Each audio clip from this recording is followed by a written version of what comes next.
Assalamualaikum warahmatullahi wabarakatuh. Perkenalkan, nama saya Siti Aisyah Almardiah. Saya dari program studi pendidikan fisika.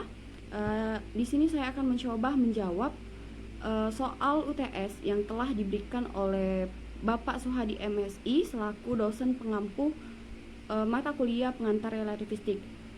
Berikut saya lampirkan soal dari UTS tersebut. Baiklah, tanpa lama-lama langsung saja saya akan menjawab pertanyaan dari soal-soal tersebut. Baiklah, tanpa berlama-lama lagi, saya akan langsung menjawab soal UTS yang telah diberikan oleh Pak Suhadi.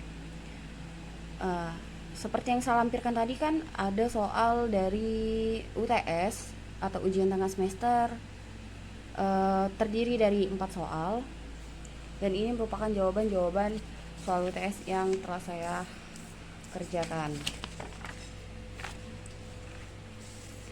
Langsung saja kita ke soal yang pertama. Jelaskan perbedaan transformasi Galileo dan transformasi Lorentz. Ya, langsung saja pada soal pertama. Jawaban saya yaitu pada benda yang bergerak mendekati kecepatan cahaya, teori relativitas Newton menjadi tidak berlaku menurut Einstein. Nah, relativitas kecepatan benda yang lajunya mendekati kecepatan cahaya akan memenuhi persamaan berikut. Nah, jadi awal mula dari persamaan Lorentz dan persamaan Galileo itu masuk ke dalam teori relativitas Newton. Nah, persamaan dari teori relativitas Newton ini yaitu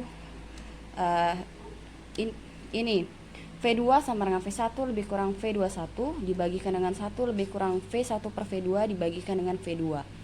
Nah, yang dimana V2 ini merupakan kecepatan benda terhadap bumi, V1 ini merupakan kecepatan benda 1 terhadap bumi, dan V21 ini kecepatan benda 2 terhadap benda 1. Nah, selain kecepatan terdapat juga besaran lainnya yang berubah akibat suatu benda yang mendekati cahaya. Nah, untuk memudahkan perhitung itu, maka kita gunakan konstanta, yang dimana nilai dari konstanta tersebut yaitu V sama dengan 1 per akar 1 dikurang V kuadrat dibagi dengan C kuadrat, yang dimana ya kita ketahui V2 ini merupakan kecepatannya dan C2 ini merupakan konstantanya.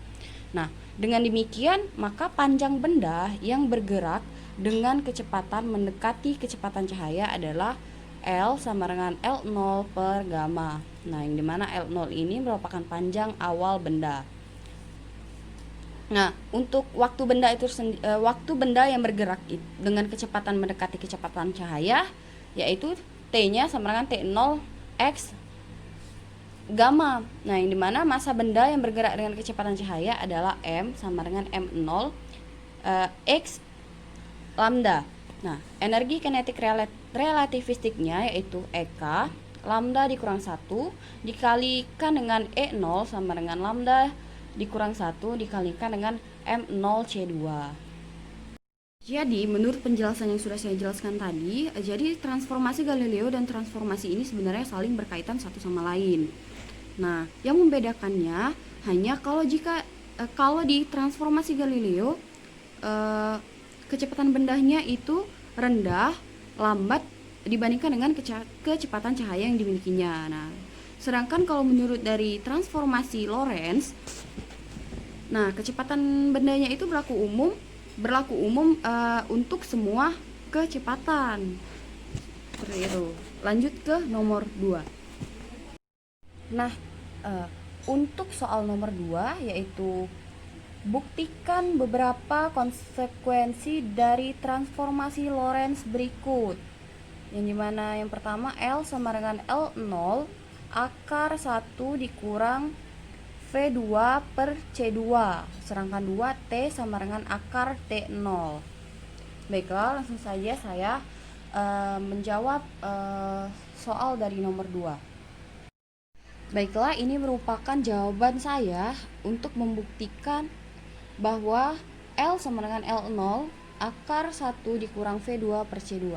Nah, baiklah, di sini langsung saja saya jawab. Jadi, untuk membuktikannya kita menggunakan persamaan ini. Nah, yang dimana persamaan L0 sama dengan X2 Hudson dikurang X1 diibaratkan dengan gamma. Nah, untuk persamaan dari X2 Hudson dikurang X1 ini kita dapatkan pada persamaan kita sebelumnya, yaitu persamaan X plus Y plus Z yang diturunkan, sehingga dapatlah hasilnya ini yang sudah kita pelajari kemarin. Nah, jadi langsung saja kita masukkan gamma buka kurung X2 dikurang VT tutup kurung dikurang dengan gamma dikalikan X dikurang VT.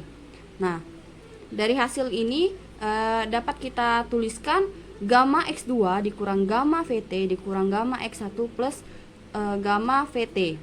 Nah, dari hasil dari yang ini didapatkan hasil gamma X2 dikurang gamma X1 diturunkan lagi menjadi gamma dikalikan X2 dikalikan dengan X1, sehingga didapatlah X2 dikurang X1 dibagikan dengan akar 1 dikurang V kuadrat dibagi dengan C kuadrat. Nah, atau dapat juga kita gunakan persamaan berikut ini, atau bisa kita tulis sebagai berikut, yang dimana L0 sama dengan X1 kuadrat dikurang X kuadrat.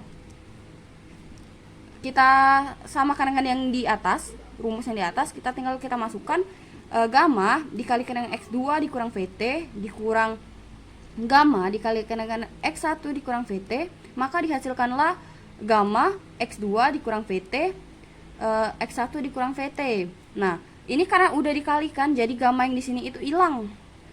Lanjut, gamma kita kalikan, setelah kita kalikan yang ini didapatlah yang ini.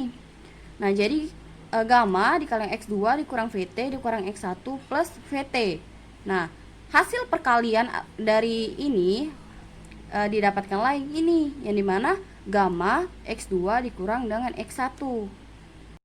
Nah, setelah didapatkan gamma X2 dikurang X1 ini, kemudian ini dikalikan dan diturunkan, sehingga dapatlah X2 dikurang X1 dibagikan dengan akar 1 dikurang V kuadrat dibagi dengan C kuadrat. Sehingga didapatlah nilai dari panjang awal tadi atau L0 nya 1 atau dibagi akar 1 dikurang V kuadrat dibagi dengan C kuadrat. Kita turunkan sehingga didapatlah L sama dengan L0 akar 1 dikurang V kuadrat per C kuadrat. Baiklah, langsung kita lanjut ke pembuktian T sama dengan akar T0 atau T awal.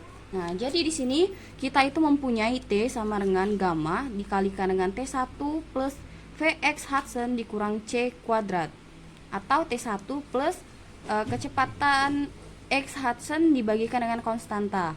Nah, di mana T2 sama dengan gamma dikalikan dengan T2 plus Vx Hudson per C kuadrat, itu nilainya lebih besar dari 5. Nah, pada kerangka S Hudson itu mencatat perubahan waktu, yang dimana nilai dari T0 ini berarti T2 Hudson dikurang dengan T1 Hudson. Nah, dimana T0 ini merupakan waktu sebenarnya, T ini sama dengan T2 dikurang T1, yang dimana T adalah waktu di kerangka diam. Nah, T ini sama dengan gamma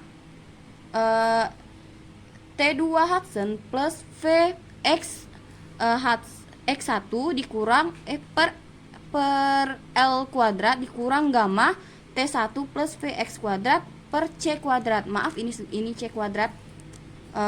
Kita kalikan sehingga didapatkanlah ini, yang dimana nilainya adalah T sama dengan gamma T2 Hudson plus Vx1 per C kuadrat ditambah dikurang dengan T1 min Fx Hudson dibagi dengan C kuadrat. Nah, sehingga didapatlah T sama dengan gamma T2 Hudson dikurang T1 Hudson. Nah, setelah kita cari ini dan dapat, maka nilai dari T-nya itu kita turunkan menjadi T sama dengan gamma T2 Hudson dikurang T1 Hudson, kita turunkan menjadi T sama dengan gamma dikali T0. Baiklah, langsung saja kita masuk ke pembahasan soal nomor 3. Nah, ini merupakan jawaban dari soal nomor 3, yang dimana soalnya itu pada transformasi Lorentz, buktikan bahwa kecepatan cahaya C adalah sama untuk semua kerangka acuan. Nah, ini merupakan jawaban saya untuk soal nomor 3, yang dimana ditinjau suatu benda yang bergerak terhadap kedua kerangka acuan K, dan pengamat dalam kerangka acuan K mengukur komponen kecepatan benda V, sehingga nilai dari Vx ini sama dengan dx per dt, nilai dari Vy ini dy per dt, nilai dari Vz ini dz per dt. Ini persamaan ini sudah pernah kita dapatkan pada pembelajaran sebelumnya. Nah, pengamat dalam kerangka acuan K Hudson mengukur kecepatan benda V sebagai berikut, yang dimana setelah diukur itu nilai Vx itu menjadi sama dengan yang kita gunakan rumus yang di atas ini, sehingga didapat Vx sama dengan dx Hudson per dt, Vy sama dengan dy Hudson per dt, Vz sama dengan dz per dt. Nah, untuk persamaan transformasi Lorentz itu kita dapat tuliskan sebagai berikut, yang dimana dx sama dengan dx dikurang v dt per akar 1 dikurang v kuadrat per c kuadrat. Nah, untuk persamaan ini sudah pernah kita dapatkan dari persamaan pembuktian persamaan sudah pernah kita dapatkan dari persamaan sebelumnya, sudah kita pelajari pada persamaan sebelumnya. Nah, nilai dari dy Hudson ini sama dengan dy. Nah, nilai dari dz Hudson itu sama dengan dz, nilai dari dt Hudson itu sama dengan dt dikurang v dx per c kuadrat dibagikan dengan 1 dikurang v kuadrat per c kuadrat. Nah, untuk mencari nilai dari Vx Hudson ini, kita masukkan rumus yang di atas ini, kemudian kita turunkan, dapatlah ini. Nah, Vx Hudson, dx Hudson dikurang dt Hudson sama dengan dx dikurang v dt dibagi dengan dt dikurang v dx per c kuadrat. Nah, untuk dx per dt dikurang v dibagikan L sama dengan v per c kuadrat dx per dt kita turun. Nah, setelah kita cari, kita kalikan dan kita turunkan, maka didapatlah hasil ini. Vx Hudson sama dengan Vx dikurang v per 1 dikurang v per c kuadrat dikalikan dengan Vx. Baiklah, mungkin itu saja jawaban yang dapat saya berikan atau dapat saya sampaikan kepada Bapak Suhadi MSI. Mohon koreksinya jika terdapat kesalahan dalam penyampaian saya, terdapat kekeliruan dalam jawaban saya. Terima kasih saya sampaikan. Mohon maaf apabila jawaban saya tidak bisa dipahami dengan jelas. Mungkin itu saja yang dapat saya sampaikan. Wassalamualaikum warahmatullahi wabarakatuh.